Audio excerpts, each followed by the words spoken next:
शैलराज ने आदर किया, नारद जी को विराजमान किया। महाराज जी कुछ कृपा करिए, मेरे घर में बेटी हुई है, बड़ा किस्मत वाला हूं मैं। हिमालय राज कह रहे हैं, अपने मुख से कह रहे हैं मेरे घर में बेटी हुई, मैं बड़ा किस्मत वाला हूं, मैं बड़ा भाग्यशाली। मेरे भाग्य के बराबर दुनिया में किसी का भाग्य नहीं है। मेरे घर में बेटी का जन्म हुआ है। हिमालय राज के यहां कितनी बेटी थी? दक्ष प्रजापति के यहां 60 लड़कियां थी। हिमालय राज की कितनी बेटी थी महाराज? बिना बेटी के, बिना कन्या के तो भाग्य प्रबल ही नहीं हो सकता। दशरथ जी के घर में 60 साल की आयु के हो गए थे दशरथ बाबा, पर औलाद नहीं हुई थी। हुई थी क्या? नहीं। गुरु बाबा से विनती करी थी, बाबा कुछ कृपा करिए। गुरु जी ने ध्यान लगाकर देखा कि दशरथ जी की कन्या के बेटे बच्चे क्यों नहीं हो रहे, औलाद क्यों नहीं हो रही, क्या कारण है कि दशरथ जी की संतान नहीं हो रही?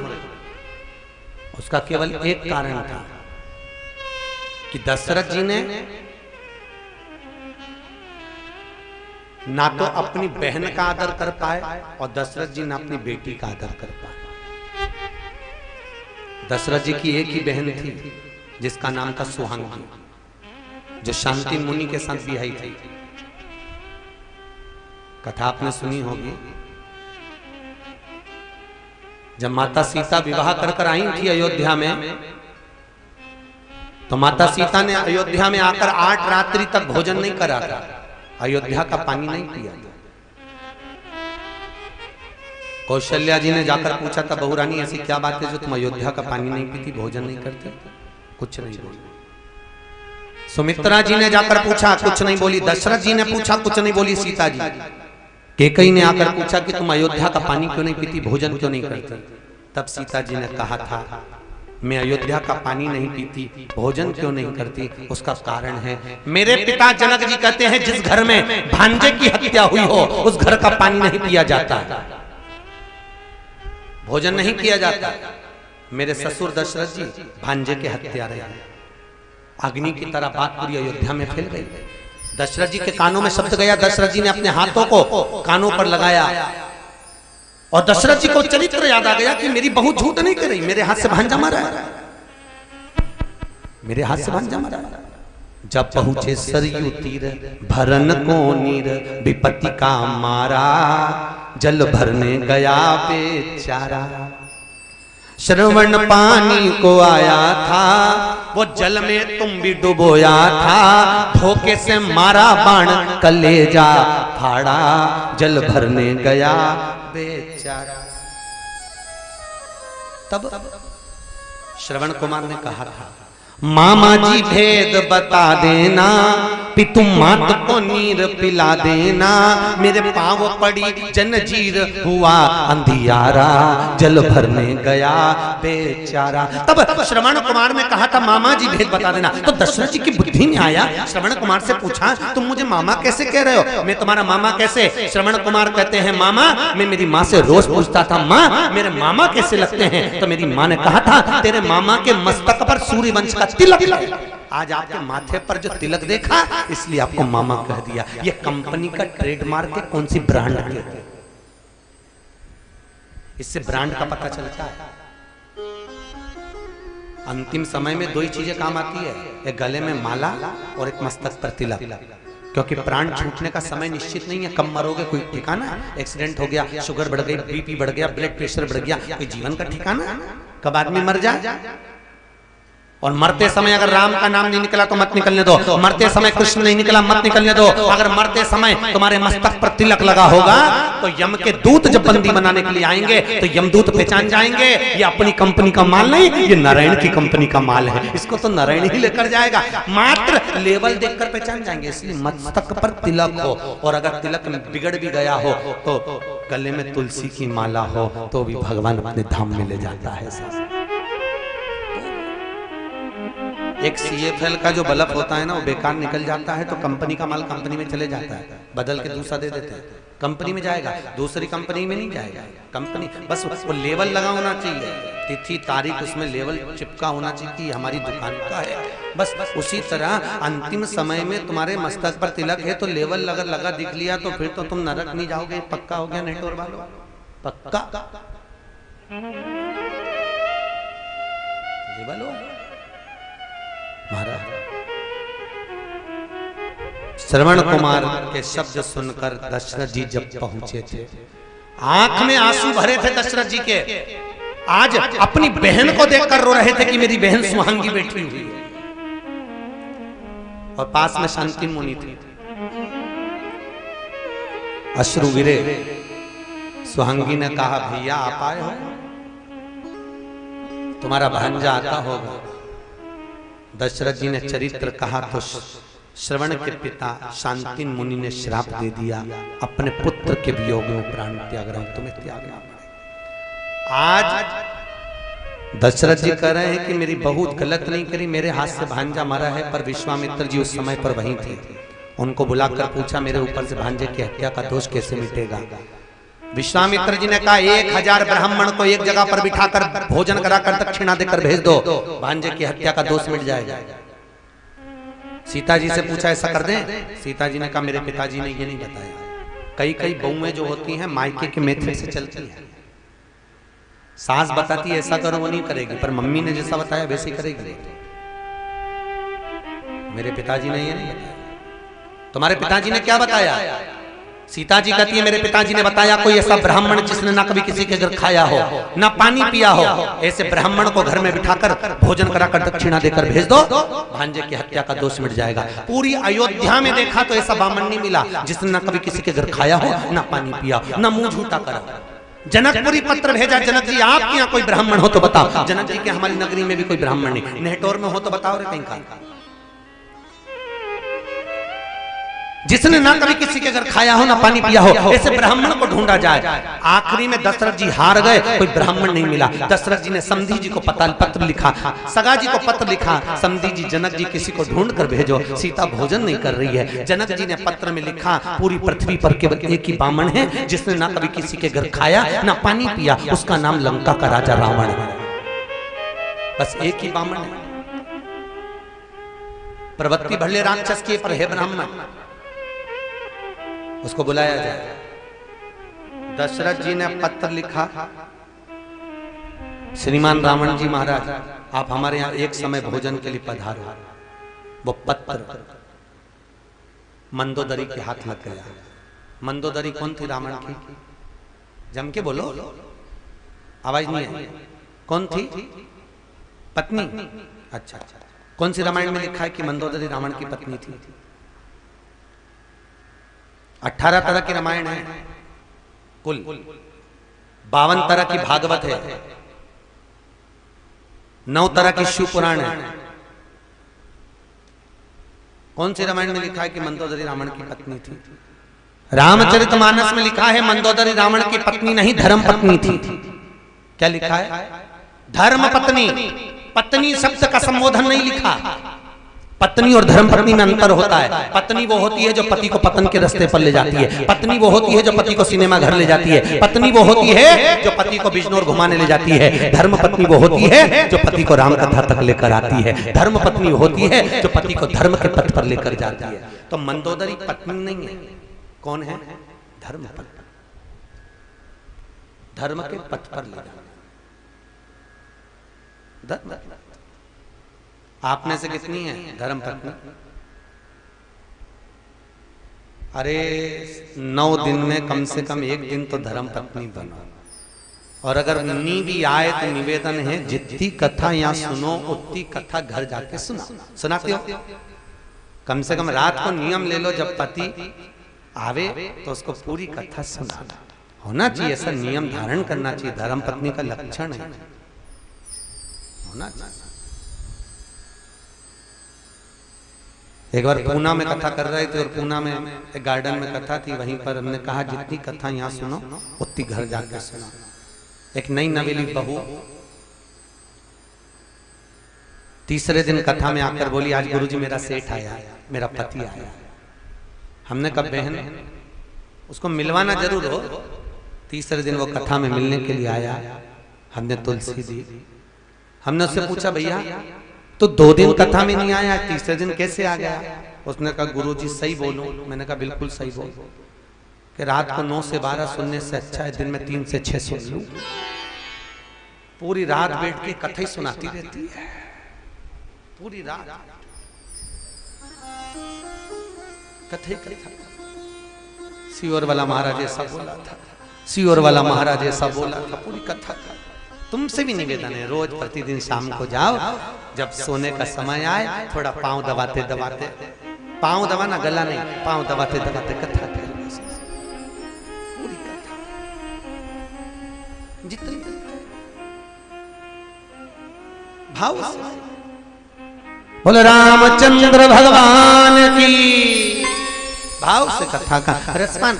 महाराज मंदोदरी के हाथ पत्र गया, मंदोदरी ने जाकर लंकाधिपति रावण से कहा सुनो स्वामी आप ब्राह्मण कुल में जन्मे हो पर आपने कभी ब्राह्मण कर्म नहीं करा। रावण कहता है मैं शंकर जी की पूजन करता हूं, ये ब्राह्मण कर्म नहीं तो और क्या?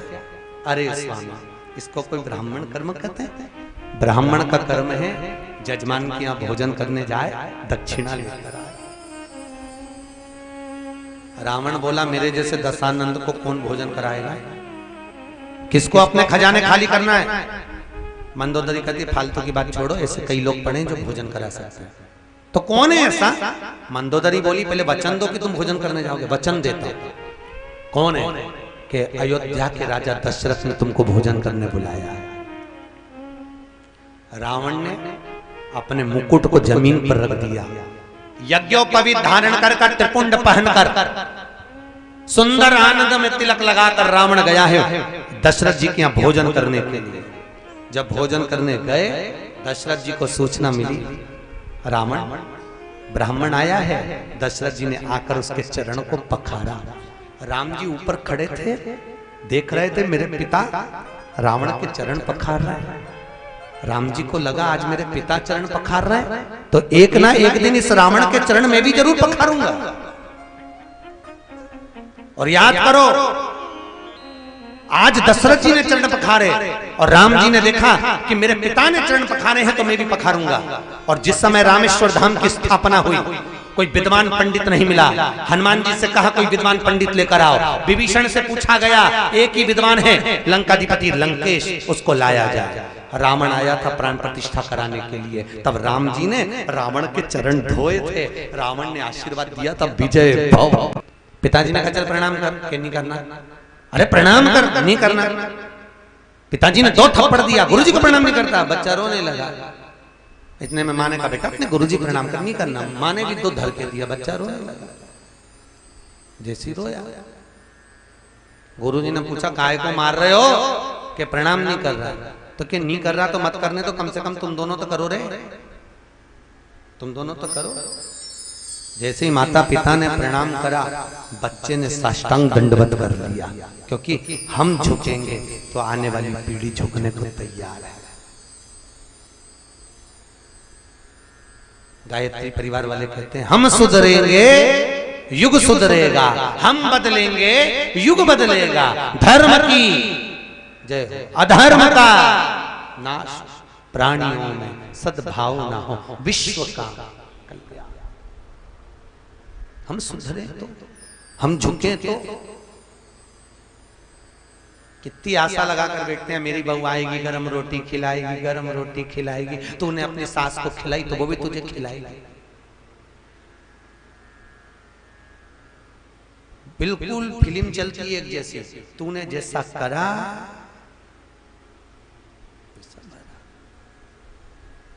जैसा करोगे वैसा पाओगे। महाराज नारद से भगवान दशरथ जी ने रावण को भीतर प्रवेश दिया, भोजन बनवाया, भोजन करा। रावण से कहा दक्षिणा मांगो। क्या चाहिए दक्षिणा महाराज, क्या दूं मैं आपको? रावण कहता है जिसके कारण मैं भोजन करने आया दक्षिणा वो देगी, उसको बुलाओ। सीता जी को बुलाया गया। रावण ने सीता को देखा, सीता ने रावण को देखा। सीता जी ने पूछा, बोलो ब्राह्मण देवता दक्षिणा क्या दूं? सीता पहचान गई, ये वही रावण है, धनुष यज्ञ के समय जनकपुरी में उपद्रव मचाया था। बोलो दक्षिणा क्या दूं? रावण कहता है, सीता जो दक्षिणा में मांगूंगा दे दोगी? बिल्कुल दे दूंगी, मांगो क्या चाहिए? रावण कहता है, सीता दक्षिणा में मुझे मेरी मुक्ति चाहिए। क्या मांगा? मुक्ति। अच्छा, मुझे मेरी मुक्ति दीजिए। सीता जी बड़ी चतुर थी, उन्होंने कहा, देखो लंकेश, दक्षिणा में तुम जो मांग रहे हो मेरे पिता के यहाँ मांगते तो दे देती, क्योंकि बेटी जब तक कुंवारी रहती है बाप की सारी जायदाद उसकी होती है। शादी होने के बाद में पति से बिना पूछे कुछ नहीं दे सकती। सीता जी बड़ी चतुर थी, उनको मालूम था मुक्ति देने वाली मैं नहीं, मुक्ति देने वाला राम है, वो मुक्त तो कर देगा। सीता जी ने जाकर राम जी से कहा, स्वामी रावण को दक्षिणा में मुक्ति चाहिए, ब्राह्मण को दक्षिणा में मुक्ति चाहिए। राम जी कहते, दे दे दक्षिणा में मुक्ति। सीता जी कहती है, स्वामी अगर रावण को दक्षिणा में मुक्ति देना है तो पहले लंका में भक्ति को भेजना पड़ेगा। जब तक लंका में भक्ति नहीं जाएगी तब तक रावण को मुक्ति नहीं मिल पाएगी। राम जी ने कहा, सीता दक्षिणा में मुक्ति दे दे, मैं लंका में भक्ति भेज दूंगा। सीता जी कहती हैं, स्वामी आपकी इस धर्म पत्नी का एक नाम भक्ति है, जब तक सीता लंका नहीं जाएगी तब तक रावण को मुक्ति नहीं मिल पाएगी। राम जी कहते हैं, अपने भगत के उद्धार के लिए मैं तुझे लंका भेज दूंगा। सीता जैसे लंका में गई, रावण के हृदय में ऐसी भक्ति समाई कि भक्ति के बल पर रावण सीता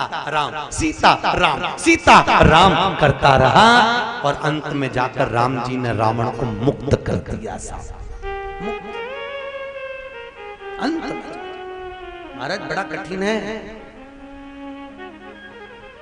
बेटी का अपमान हो जाना, ये तो राम जी की बुआ की कथा थी। एक राम जी की बहन भी थी जो माता कौशल्या के गर्भ से प्रकटी थी, शांता, जिसके जन्म के बाद पानी गिरना बंद हो गया था।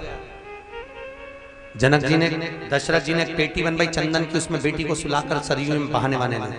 कौशल्या जी ने अपनी बहन को बुलाकर उस बेटी का दान दे दिया, इसको तू ले जा।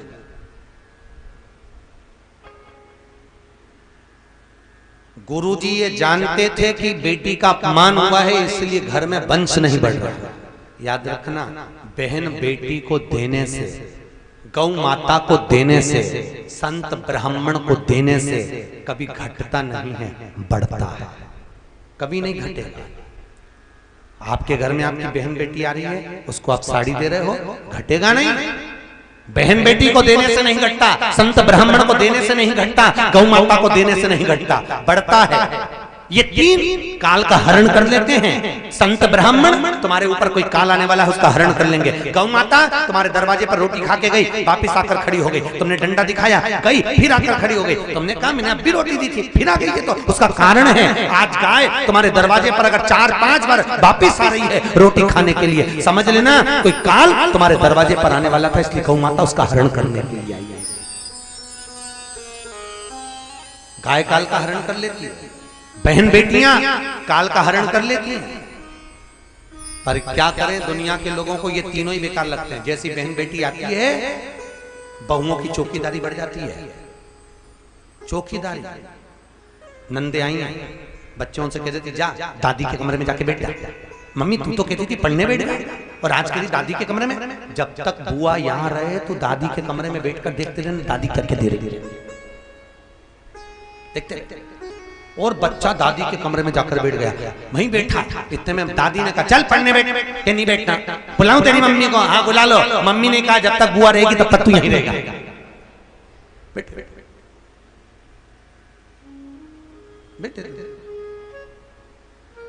बहन बेटी को देने से नहीं घटता साहब, गौ माता को देने से नहीं घटता, संत ब्राह्मण को देने से नहीं घटता। भाव से, मन की प्रसन्नता से अगर बहन बेटी को देते हो, मन की प्रसन्नता से गौ माता को देते हो, मन की प्रसन्नता से संत ब्राह्मण को देते हो, तो वो 4 चौगुना बढ़ता है साहब, बढ़ता, घटेगा नहीं। दिल दुखा कर दोगे और नष्ट कर देगा, बर्बाद। आगे कथा आएगी, 14 तरह के लोग मरे के समान बताएं राम कथा में, आगे आएगा। मरे के तुल्य है। दीजिए महाराज। आज गुरु जी को याद था दशरथ जी के यहाँ संतान क्यों नहीं हो रही, बेटी का अपमान कर दिया, बेटी को निकाल दिया है संतान। तो बेटी वापिस जब आएगी तभी जाकर इनके यहाँ संतान होगी। इसलिए गुरुजी ने खुद यज्ञ नहीं करवाया। किसको बुलाया था? किसको बुलाया था? श्रृंगी ऋषि। श्रृंगी ऋषि कौन थे? जो बेटी भेजी थी बहन के घर में शांता, वो श्रृंगी के साथ ब्याही थी। तो बेटी और दामाद आएंगे, यज्ञ कराएंगे, तब वंश बढ़ेगा। आप लोगों में से अयोध्या कौन कौन गया? यदि अयोध्या कभी गए होगे तो अयोध्या से 40 किलोमीटर की दूरी पर श्रृंगी और शांता का मंदिर है। क्योंकि दशरथ जी ने मना कर दिया था गुरु जी से कि बेटी फिर आएगी फिर पानी बंद हो जाएगा गिरना, इसलिए इनको गांव के बाहर रखो, गांव के बाहर। तो बेटी और दामाद का मंदिर, दशरथ जी के बेटी दामाद का मंदिर शांता और श्रृंगी का मंदिर 40 किलोमीटर दूर अयोध्या से, गोरखपुर के रास्ते पर, लेफ्ट में पड़ेगा गोरखपुर जाते से बाहर। और बाद में श्रृंगी बाबा ने यज्ञ करवाया, तब जाकर वंश बढ़ा है, तब जाकर पुत्र आए।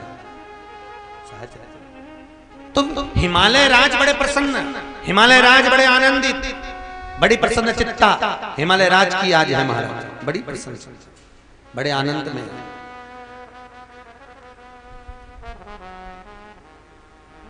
और कह दिया, हिमालय राज ने कहा मेरी बेटी का भाग्य देखकर बताइए इसका भाग्य क्या होगा।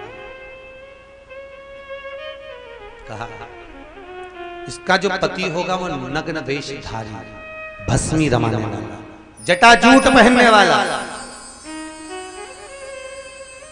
मां की आंख में जल भर गए।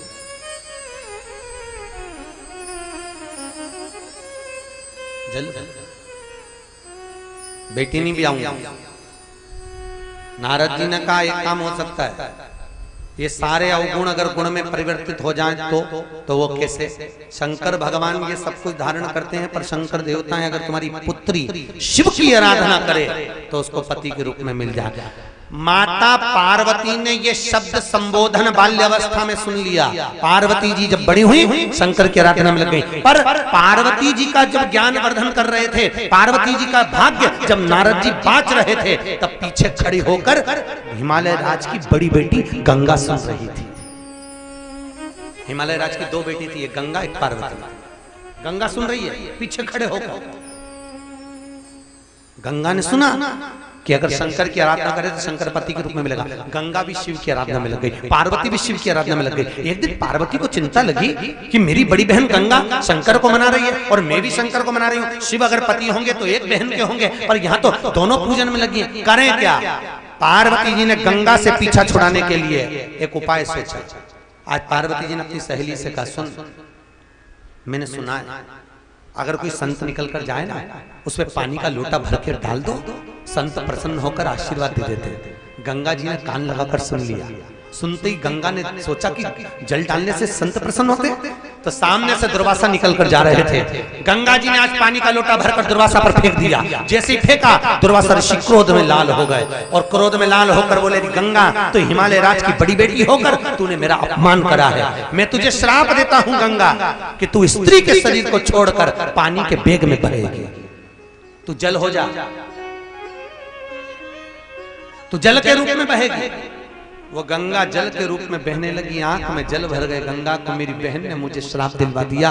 गंगा ने हाथ में पानी लेकर पार्वती को श्राप देने की सोची। इतने में शंकर जी ने आकर रोक दिया, रुक जा गंगा, तो इसको श्राप मत दे, ये मेरी अर्धांगिनी बनेगी, इसने मेरा अपमान करा है। शंकर भगवान कहते हैं, गंगा तू चिंता मत करना, भले मेरा विवाह पार्वती के साथ में होगा, पर गंगा मेरे बच्चों का पालन तू करेगा, मेरे बच्चों का पालन तुझे करना है। महाराज भगवान शंकर के 13 बच्चे थे। कितने थे? जम के बोलो। 13। उसमें से 11 बच्चे का पालन गंगा जी ने करा। भगवान शंकर की 5 लड़कियों का पालन भी गंगा जी करी, जया, विशरा, शामली बारी, दो तली, देव। केवल शंकर भगवान की एक ही लड़की अशोक सुंदरी वो काशी में प्रकट हुई थी, बाकी के शंकर भगवान की 5 कन्याएं, 5 बेटियां गंगा के जल से प्रकट हुई थी, जया, विशरा, शामली बारी, दो तली और देव, ये 5 लड़कियां। शंकर भगवान के 6 लड़के षडानंद, कार्तिकेय 6 रूप में प्रकट हुए थे गंगा के जल से। बाद में गंगा जी ने इनको 1 कर दिया था, मुंह फिर भी 6 रह गए, पर गिनती में 6 ही आते हैं, ये गंगा के जल से।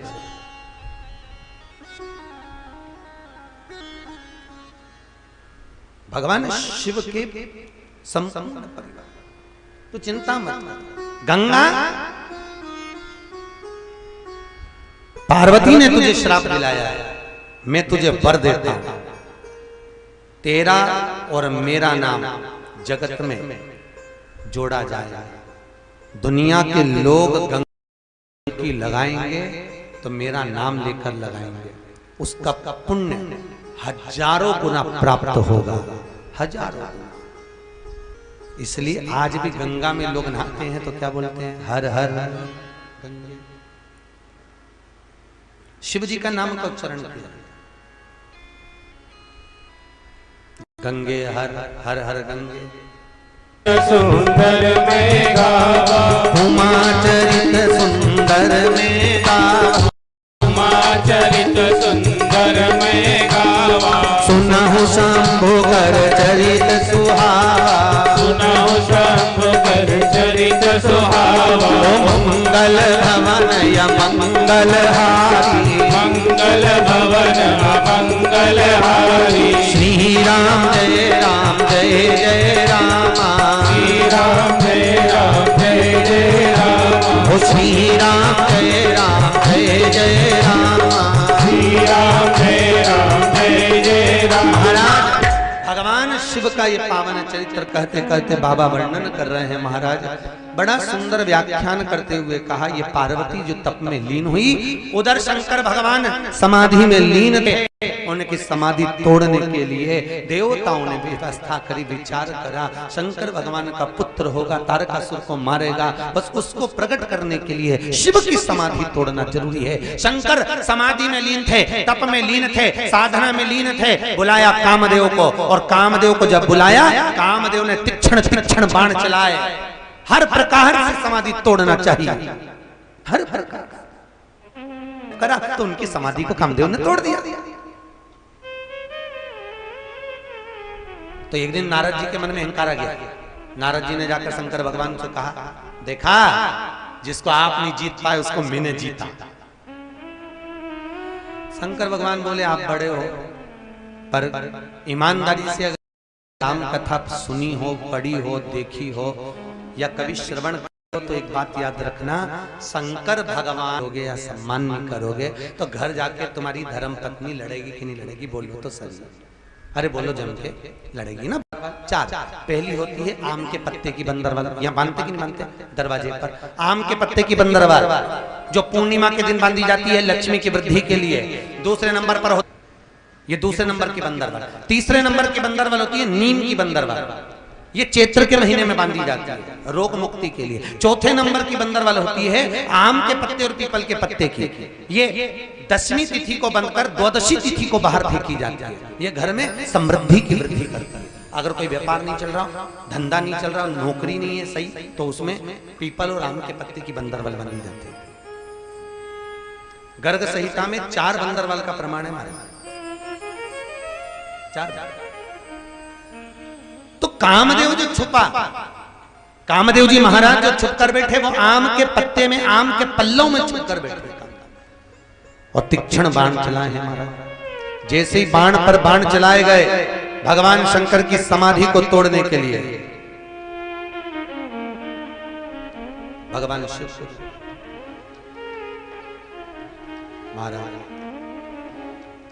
अब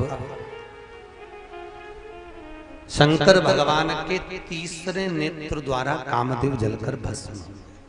कितने नेत्र द्वारा? 30। शंकर जी के कितने नेत्र हैं? बोलो जम के बोलो जरा। 3। आपके कितने? बोलो दो। दिख रहे हैं तो दो हैं। ब्रह्मलोक के देवता ब्रह्मा, बैकुंठ के देवता भगवान विष्णु, मृत्यु लोक का अगर कोई देव है तो महादेव, शंकर भगवान के अगर 3 नेत्र हैं तो आपके भी 3 नेत्र होना चाहिए। शिव जी का एक नेत्र ये, उसी तरह आपका एक नेत्र ये, जिससे आप अपनी अच्छाई देखते हो। दूसरा नेत्र आपका ये, जिससे आप अपने परिवार की अच्छाई देखते हो। मैंने जो करा बहुत अच्छा करा, मेरे परिवार ने जो करा बहुत अच्छा करा। और तीसरा नेत्र हर व्यक्ति का यहाँ होता है, जिससे वो हर एक व्यक्ति की बुराई ढूंढता है। हर व्यक्ति की बुराई ढूंढता है। उसने ऐसा कर दिया, उसने वैसा कर दिया, उसने ये कर दिया, उसने वो कर दिया, बस केवल बुराई ढूंढेगा। हमने आपको कथा में, पहले दिन की कथा में भी कहा था कि कथा सुनने के लिए सोता, सरोता और श्रोता तीनों आते हैं। कथा में कहा तीनों आते हैं। कथा में सुनने के लिए सोता भी आएगा, सोने के लिए, सरोता भी आएगा कतरने के लिए। महाराज ने क्या बाचा क्या नहीं बाचा, उनने क्या बोला क्या नहीं बोला, कितना बोला कितना नहीं बोला, वो दिन भर बैठे बैठे बस कथा में करोतेगा, सरोता जैसा काटेगा। और तीसरे नंबर का होता है श्रोता, जो कथा को सुनने के लिए आता है, डूबने के लिए राम के चरणारविंद में आता है और कथा सुनकर आनंद पाकर चले जाता है, वो श्रोता है। मेरा निवेदन है, कामदेव जब आए भगवान शंकर के तीसरे नेत्र द्वारा जलकर मारा, नेत्र में जल जला, रति रोती हुई आई। भगवान ने कहा चिंता मत करो, भगवान कृष्ण के पुत्र के रूप में आपका पति मिलेगा, आप भगवत भजन में डूबो। वहां देवताओं को भेजा, पार्वती जी के साथ में शिव जी का मंगल विवाह पक्का हुआ। कल कथा अपन ने जो श्रवण करी थी उसका सुख वही था कि भगवान की लीलाओं का स्मरण। शंकर जब विवाह करे, उस विवाह के समय पर भगवान शिव जब दरवाजे पर पहुंचे, दरवाजे पर पहुंचे, सुंदर सज बहुत। कल आपको कथा में कहा था आज का मुहूर्त है, कथा शास्त्र कहता है मुहूर्त शंकर जी के विवाह का आज का, पर बारात गई थी 9 दिन बाद। भगवान विष्णु और ब्रह्मा ने 33 कोटि देवता कहे शंकर भगवान से चलो बारात की तैयारी करो, चलो। शंकर भगवान बोले अभी नहीं जाऊंगा बारात लेकर। क्यों नहीं जाऊंगा? अभी मेरा मुहूर्त नहीं आया। तो मुहूर्त कब आएगा? चलो। शंकर भगवान बोले अभी मेरा पाउडर का डिब्बा नहीं आया, जब तक पाउडर का डिब्बा नहीं आएगा तब तक नहीं जाऊंगा। 9 दिन निकल गए, बारात नहीं गई। 10वें दिन सामने से आवाज आई, राम नाम सत्य है।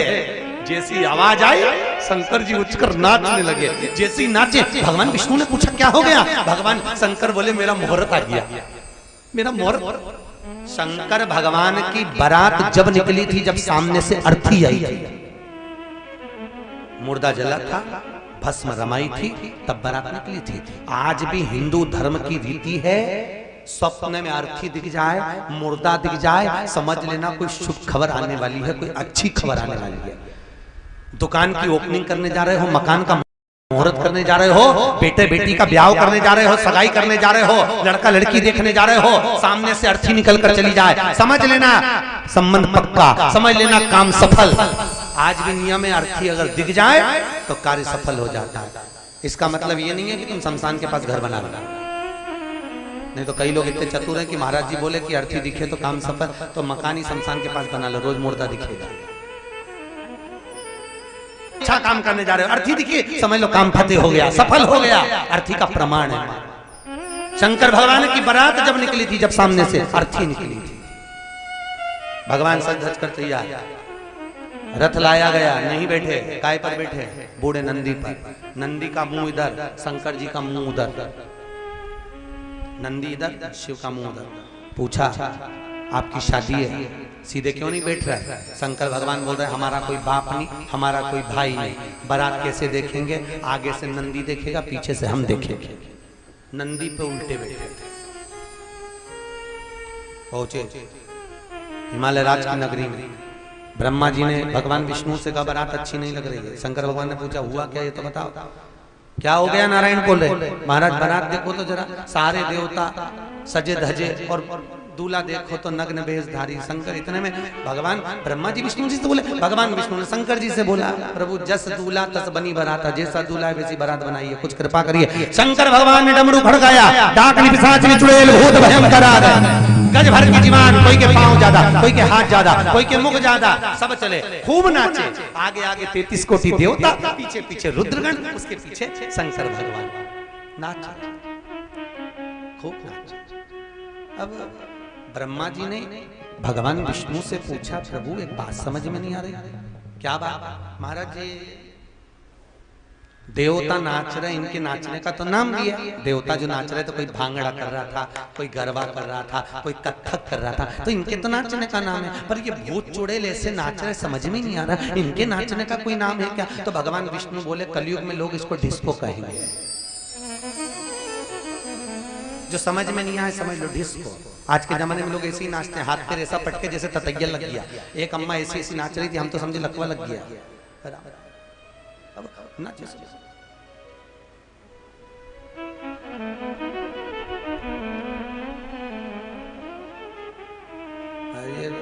एक महाराज जी हमारे यहाँ नहीं आए, भगवती महाराज, उनके गांव में एक बारात आ गई और बारात में बाराती नाच रहे थे। तो उसमें एक बाराती नीचे सो के ऐसा ऐसा कर करके नाच रहा, जमीन पे सो गया।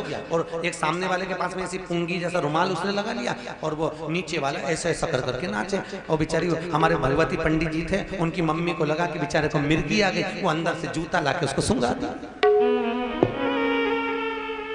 इतने में बारातियों ने आकर कहा, माता जी नाच दिया है, मिर्गी नहीं है। तब माता जी ने जूता वहीं फेंक करके, आग लग गया तुम्हारे नाचने। हम तो सोचे कि मिर्गी लग गई, समझ में नहीं आया। बारात दरवाजे पर पहुंची, सुंदर प्रवेश, अंदर प्रवेश किया है महाराज। राम जी की शादी में सबसे पहले भावर हुई थी, फिर भोजन। शंकर जी की शादी में सबसे पहले भोजन हुआ था। तुम्हारे नहटोर में क्या होता है? पहले भावर होती है कि भोजन होता है? अरे बोलो तो सही, पहले भोजन। तो जिसके यहाँ पहले भोजन हो और बाद में भावर हो तो समझ लेना शंकर जी की शादी। जिनके यहाँ पहले भावर हो और बाद में भोजन हो तो समझ लेना राम जी की शादी। ठीक है, शंकर जी की शादी में भोजन की तैयारी। यहाँ से वहां तक 33 कोटि देवता बैठ गए, यहाँ से वहां तक सारे डाकनी पिशाचनी चुड़ैल भूत भयंकर बैठ गए। पत्तल लगाने वाले आ गए, थाली लगाने वाले, इधर पत्तल लगाई, इधर आ गए। एक के 12 मुंह थे, उससे पूछा, दादा कौन से मुंह से खाएगा, पत्तल किधर धर? बोल। उसने कहा 12 धर, उसके लिए 12 पत्तल धरी। और आगे गए, एक का मुंह आगे और पीछे भी। उससे पूछा, तू किन अंग से खाएगा, पत्तल इधर रखूं कि उधर रखूं? उसने कहा 2 ही जगह धर, इधर रखी उधर रखी। और आगे गए, उसका मुंह ही नहीं था, गला ही गला। उससे पूछा, दादा तू कैसे खाएगा? तो क्या बाल्टी में लाता जा, गला में कूदता जा। परसगारी करने वालों के पसीने छूट गए। दादा ऐसे तो ब्याह हो गया कल। सारे के सारे हिमालय राज के पास में जाकर बोले, महाराज भोजन कैसे कराएं? हिमालय राज ने कहा, नारद जी को पकड़ो, ब्याह उसी ने पक्का कराया। लड़का लड़की के बीच में एक होता नारद, उसकी बड़ी आपा, उसको पकड़ा जाए। नारद जी को पकड़ा। नारद जी बताओ भोजन कैसे कराएं? नारद जी बोले, चिंता मत करो, देवता बेट पे जिम रहे हैं, हाँ आराम से जिम रहे हैं, हाँ। इन भूत चुड़ैलों का क्या करें? कुछ मत करो, यहाँ से वहां तक टेबलों पर बर्तन भर के रख दो और एक एक भूत चुड़ैल के हाथ में एक एक प्लेट और एक एक चम्मच दे दो। जैसे गाय के खूंटा से छोड़े, ऐसे भूत चुड़ैल को इनको छोड़ दो और चरने दो। सारे भूत चुड़ैल हाथ में प्लेट चम्मच ले लेके इधर उधर घूम घूम के खा रहे, सब दूर घूम रहे। इतने में इंद्रदेव ने ब्रह्मा जी से पूछा, ब्रह्मदेव जो बैठ के खा रहे इसके तो खाने का नाम पंगत, पर ये भूत चुड़ैल खड़े खड़े खा रहे, इनके खाने का नाम? तो ब्रह्मा जी बोले, इसी को कलयुग में बफेट कहेंगे, इसी को कलयुग में बफेट कहेंगे। पहला बफेट का भोजन शंकर जी की शादी से चालू हुआ था, भूत चुड़ैल ने खाया। अपने नेहटोर में होता है क्या? अरे बोलो तो जम के होता है। बस तुम देखना, पहले के समय में बफेट के भोजन में भी घर के लोग खड़े होकर भोजन देते थे। टेबल के पीछे कौन खड़े होते थे? अरे बोलो जम के, घर के लोग भोजन देते थे। आज के समय में वेटर खड़े होते, नौकर खड़े होते, और बड़े बड़े घर की सेठानियां, अच्छे अच्छे करोड़पति, हीरे की चूड़ी पहनी हुई, वो भी प्लेट लेके खड़ी, एक दे दे भैया, अच्छे अच्छे करोड़पति हीरे की चूड़ी पहने हुए, लखपति जिनके नौकर चाकर लगे, वो भी प्लेट लेके भीख मांगे, एक दे दे भैया दे दे। और वो दो बेटर से नौकर से दे दे। और सबसे ज्यादा आनंद आता है वो ऐसे पानी फोड़ के खाते हुए, ऐसी पानी पूरी। हैदराबाद में इसको कहते गुपचुप। गुपचुप इसलिए बोलते होंगे जैसे मुंह में गुप आदमी चुप, इसलिए बोलते। सबसे ज्यादा आनंद आए। और वो पानी पतासे वाला होता है ना, यहाँ लगता है स्टाल पानी पतासे का, उसकी स्टाल पर देखना वो दोना पकड़ा देता भिखारी जैसा कटोरा, ले उसके पास जाओ ना, कटोरा पकड़ा है भिखारी, ले भले तुम कितने भी करोड़पति पर तुम्हें भिखारी तो बना ही देगा वो, ले प्लेट पकड़ो कटोरा पकड़ो। और जब वो पानी पतासा दे, सर्दी भी हो रही और पानी पतासा खाने वाले बोले क्या स्वाद, क्या स्वाद, स्वाद आया कैसे, घर में नहीं आया इतना जोरदार स्वाद, क्योंकि घर में सब चीज नहीं डले, दिक्कत तुम्हारी। उसी कपड़े से वो प्लेट पोंछ ले, हाथ पोंछ ले और वही हाथ उसमें डुबक दे और पानी पतासा खाया। और रास्ते में बात करती करती यारी पानी पतासा इतना अच्छा लगा मेरे को, इतना अच्छा लगा, तो पड़ोसन भी बोल रही बहुत अच्छा बना था, घर में नहीं बने इतना अच्छा पानी तो, पर बाहर कैसे बने, तो इनके कौन समझा पानी में एक्स्ट्रा स्वाद आया, अलग से मसाला भी तो डला, वो घर में नहीं डाला जाए।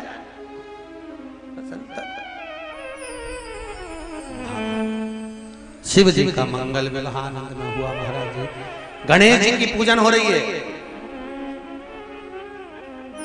गणेश कृति सीधी के दाता गजानन तुम्हें सबसे पहले हमारा, कृति सीधी के दाता गजानन तुम्हें सबसे पहले हमारा नमस्कार।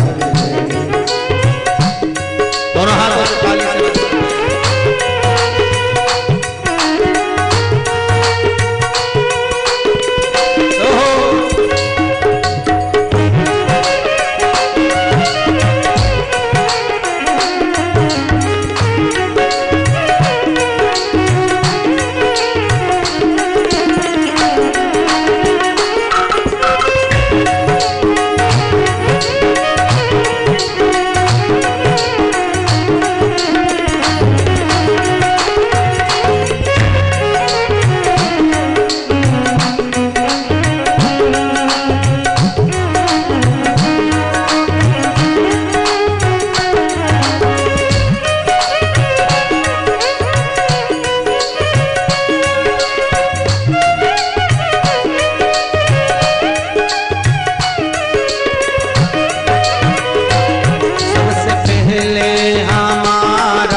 सबसे पहले हमारा नमस्कार है, सबसे पहले हमारा नमस्कार है, सबसे पहले हमारा नमस्कार है।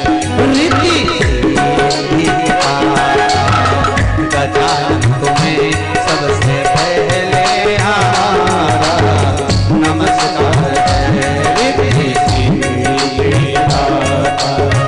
गजानन तुम्हें सबसे पहले हमारा नमस्कार है।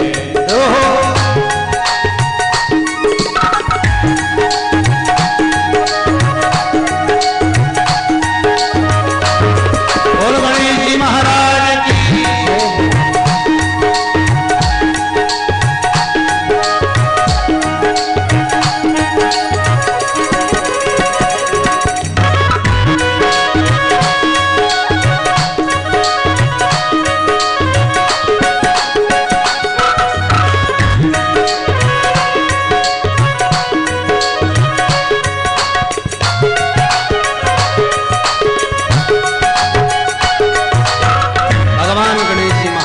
पूजन किया। अब प्रश्न एक और खड़ा हो गया, शंकर और पार्वती गणेश जी की पूजन कर रहे हैं, गणेश कौन है? तो महाराज शास्त्र कहता है गणाधिपति जो गणों का अध्यक्ष होता है। शंकर पार्वती ने उन गणेश की पूजन करी, गणों के अध्यक्ष, जो उस समय पर कुर्सी पर विराजमान था, जो पद पर था, उसकी पूजन हुई। गणेश जी, वो गणेश जी नहीं, शंकर पार्वती के पुत्र नहीं, जो पद पर था, गणों का जो अध्यक्ष है, गणपति है।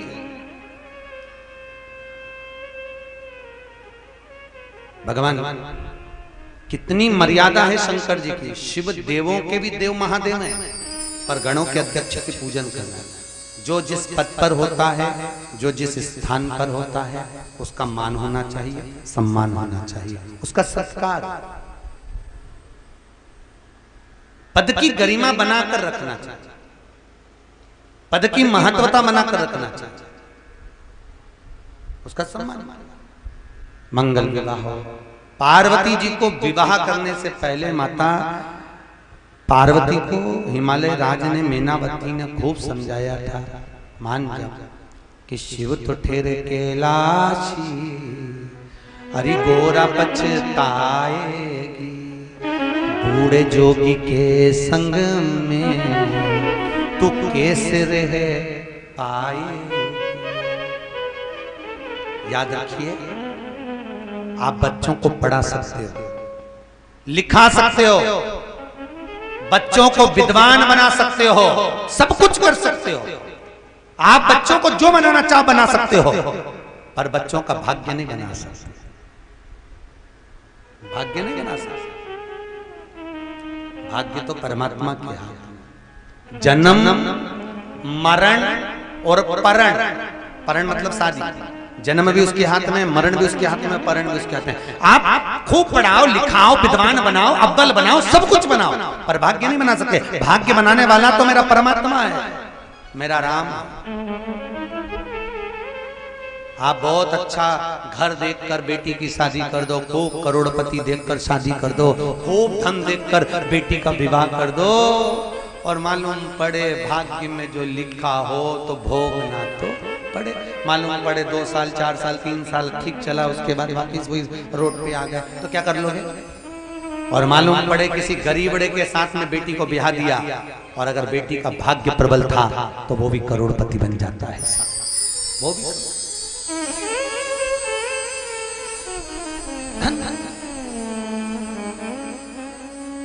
दुनिया के लोग संपदा को, धन को सब कुछ मानते हैं, पर संत कहते हैं संपदा धन मेरे राम जी के चरणों में पड़ी हुई है। लक्ष्मी कहाँ है? नारायण के चरणों में। लक्ष्मी नारायण के चरणों, उसकी प्रखर कर मारा। पार्वती मैया को समझाया, बहुत पहले के समय में लड़की जब विदा होती थी, उसको विदाई के समय पर गांव की माताएं, सुहागन माताएं ज्ञान देती थी, बहुत ज्ञान देती कि बेटी ससुराल में रहियो तो चांद बन के। बेटी को ज्ञान देते थे, ससुराल में चांद बन कर रहना। ओ बेटी ससुराल में रहियो तो चांद बन के, हीरा और पन्ना की दुकान बन के। कौन सी दुकान? हीरा और पन्ना की दुकान बन के, बेटी ससुराल में रहियो तो चांद बन। बेटी से कहा, बेटी ससुराल में चांद बन कर रहना, हीरे पन्ने की दुकान बन कर रहना। स्त्रियों ने ये नहीं कहा कि पान की दुकान बन कर रहना। क्यों? पान की दुकान चारों तरफ से खुली होती है, और हीरे पन्ने की दुकान चारों तरफ से ढकी हुई है। हीरे पन्ने की दुकान। और सुन, सास ससुर जो पहले जागे तो पहले जग जइयो। बेटी को ज्ञान देकर भेजते थे, सास ससुर उठे उससे पहले तुम्हें उठना चाहिए। पर आज के जमाने में तो बेचारे सास ससुर 6:30-7 बजे जगे और बहू पति को हिला करके, देखना मम्मी ने चाय बनाई है तो लेके आ जाओ,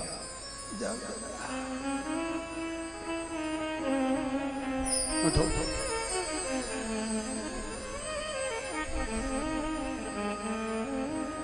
पति जगा, उठ जा, मम्मी जग गई है, उठ जा। तो तुम उठ जाओ ना, मैं उठूं क्या? उठ गई तो उठ जाना, मैं नहीं उठूंगी, मैं तो सॉरी।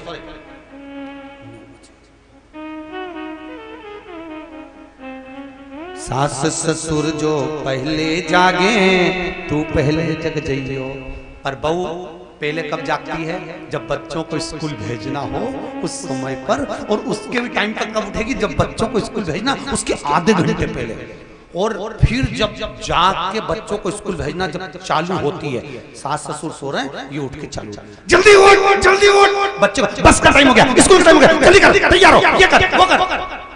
इतनी तेज चिल्लाए कि बेचारी सास उठकर आके खड़ी हो जाए, बेटा तू छोरे को तैयार कर ले, मैं टिफिन बना दूंगी। क्योंकि चाय ये रही थी कि डोकरी उड़ जाए, इसीलिए तो चिल्ला रही थी, इसलिए तो अल्ला रही थी। जो चिल्लाई आई, चिल्ला के दौड़ी है, और बच्चे को तैयार करके जब बच्चा बाहर निकलता है स्कूल जाने के लिए, तो मम्मी पापा को प्रणाम नहीं करता, घर के दरवाजे को प्रणाम करके कहता है, भगवान अच्छा 6-7 घंटे की छुट्टी।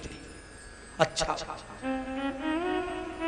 महाराज, और सास अगर इतना सा कह दे, बेटा अगर बच्चों को स्कूल भेजना था तो थोड़ा 1 घंटे पहले जग जाती, तो बहू का मुंह भगोने जैसा हो जाए, तबेले जैसा। फिर दिन भर मुंह फूला रहे। पति पूछे काय को फूलन भाई बन के बैठी है, बोल तो सही, बोल तो सही। तो अरे माँ में तो अक्ल नहीं है, इतनी जल्दी उठो तो भी कह रही है और जल्दी उठो। तो माँ ने क्या गलत कहा? अगर बच्चों को स्कूल भेजना है थोड़ा जल्दी जग जाओ। पर नहीं, वो तुम बोली और उसका मुंह भगोना हुआ बस। तो फिर बोले कौन? आज के जमाने में बेचारी सासुन नहीं बोले रे बाबा, गया जमाना। और बहुवन भी आज के जमाने में, वैसे तो पहले की अपेक्षा बहुवन में बहुत समझ आती चली जा रही है, बहुवन भी एक्टिव होती चली जा रही है। समय पर उठना, समय पर काम करना, समय पर साधना, ये बहुवन कर लेती है। पर सासों को भी आदत इतनी पड़ी हुई है, अगर कर भी रही है ना तो उसमें भी अगर टॉर्चर करती हैं तो फिर बहू का मुंह फूलता है। हमारा निवेदन ये है, जैसे घर में बहुएं आ जाएं, सासों से निवेदन है थोड़ा छोड़कर चलना चालू करो, थोड़ा छोड़ना चालू करो। बस दिक्कत एक ही है, तुम्हारे से छूटता नहीं है और बहू छोड़कर चलती है। छोड़ पार्वती मैया को ज्ञान प्रदान किया गया, माताएं समझा रही हैं, समझा। और पार्वती मैया को जब सीख दी गई, करहु सदा शंकर पद पूजा। महाराज, शंकर के चरणार विंद की पूजन करना है, किसी अन्य की ओर आश्रित नहीं होना, किसी को देखकर लोभित नहीं होना। स्त्री का सबसे बड़ा तात्विक सुख वही है कि पति के चरणार विंद की पूजन करना। पति के चरणार विंद में रवि रहे। आप में से कितनी माताएं जो अपने पति को रोज प्रणाम करती है? जरा हाथ उठाओ। अरे एक हाथ तो उठा लो, झूठ मूठ के उठा लो।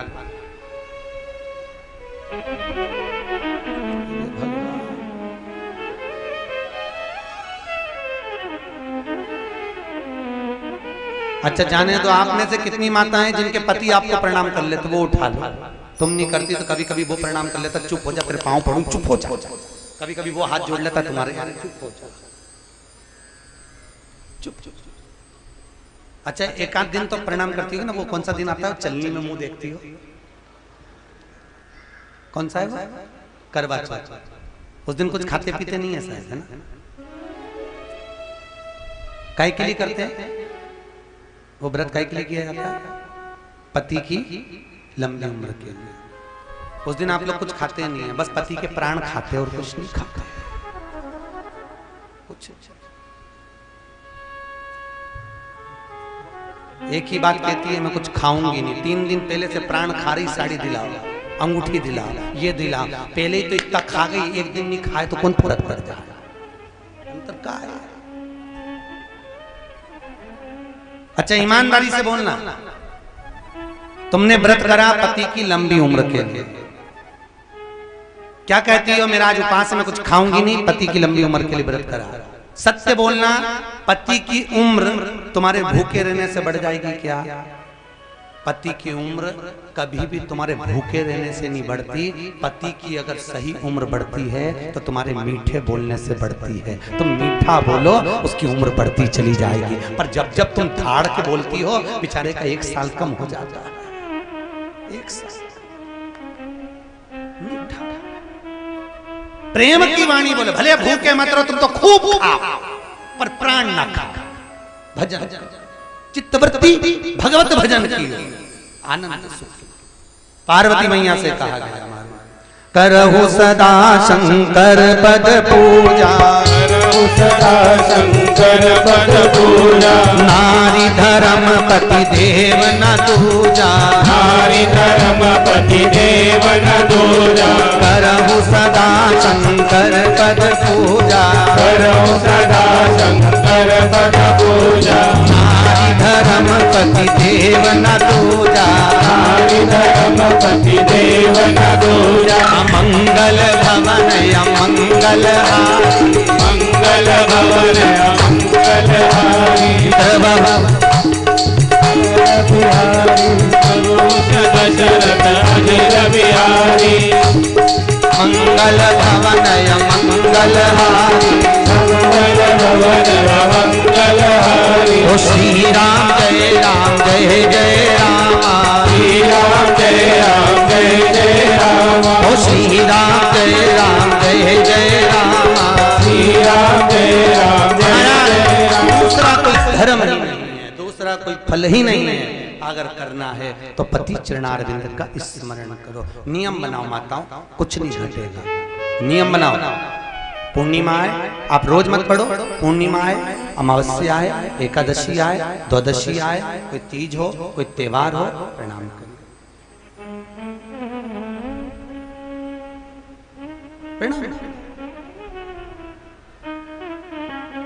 ये मंगल के खान हो जाए, सुख का देने वाला, आनंद का देने वाला। पार्वती मैया विदा होकर चली। महाराज जैसे पहुंची हैं,